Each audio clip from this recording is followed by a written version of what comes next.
大台南智慧交通中心本地是安平区宜平里的活动中心，在2018年变更做机关用地。里面活动中心只好先设置临时的货柜处，要过去活动中心的计划是一直前。台南市政府是表示讲，因会赶紧来找到空间，予里面使用。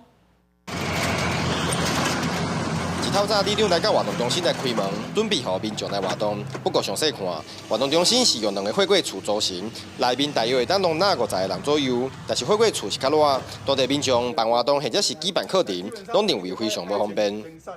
原来我们的活动中心你看光是那个桌球桌就有10桌，那这里有几桌？2桌而已。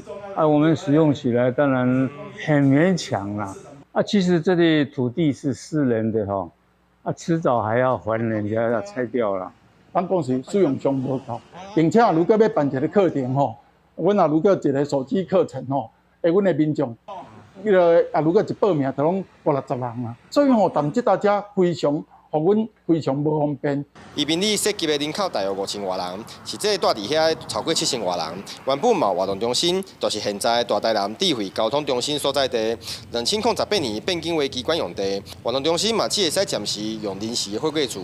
原本市府嘛咧找另外一个地点设置活动中心，但是煞一再延动。他们那边也曾经也有使用当成活动中心过。是不是有一个空间可以？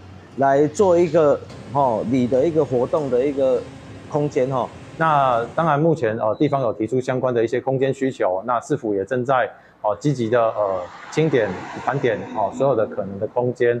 目前交通局总共有2个科，大约45个人进驻这个所在来办公，市府就必须要找适合的空间，才会上搬出来，确保公务会当稳定来推动。市府嘛承诺会赶紧找出空间，让里面来使用。伫后一次的会议将会提出解决的方案。